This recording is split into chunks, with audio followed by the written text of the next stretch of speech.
ابن کثیر نے البدایہ میں 2 واقعہ ذکر کیے ہیں رسول اکرم صلی اللہ علیہ وسلم کے صحابہ کے کہ حضرت الال حضرمی رضی اللہ تعالی عنہ آپ یمن کے مرتدوں کے خلاف جہاد پہ نکلے تو وہ دریا پار کر کے چلے گئے۔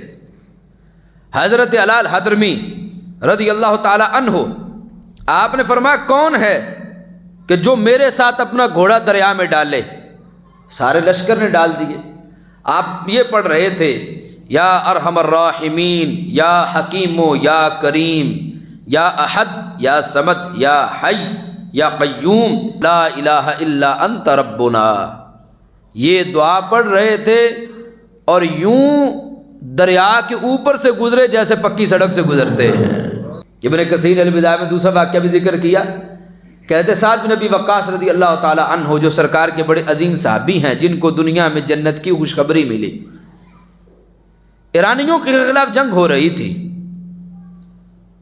تو وہ کشتیوں پر بیٹھے وہ بھی دریا کے پار چلے گئے۔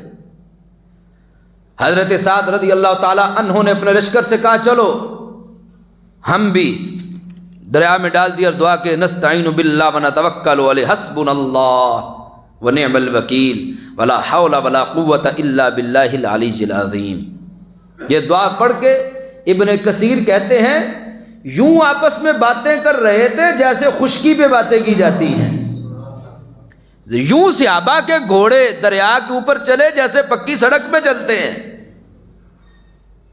اور ادھر جب انہوں نے ایرانیوں نے دیکھا انہوں نے کہا یہ تو بندے ہی نہیں، یہ تو جنات ہیں۔ کہ کون انسان جو دریا عبور کر جائے اور یوں چلے؟ کہا یہ تو ہمیں انسان لگتے ہی نہیں، کہا یہ تو جنات ہے شاید۔ ابن کثیر نے لکھا حضرت عامر بن مالک رضی اللہ تعالی عنہ آپ کا پیالہ آپ کی سواری کے ساتھ بندھا ہوا تھا، اس کی رسی ٹوٹ گئی اور وہ دریا میں جا گرا۔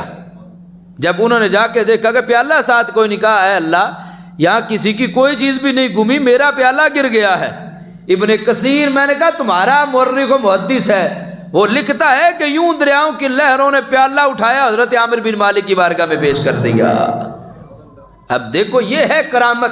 کون ہے آج کا بندہ کوئی کہے کہ جی میں چل کے دکھاتا ہوں دریا کے اوپر یا نہر کے اوپر، اور یہ وہ ہی چل سکتا ہے اس دور کے اندر بھی کہ خلاق کائنات کی بارگاہ میں جس نے اپنے آپ کو جھکا دیا ہے۔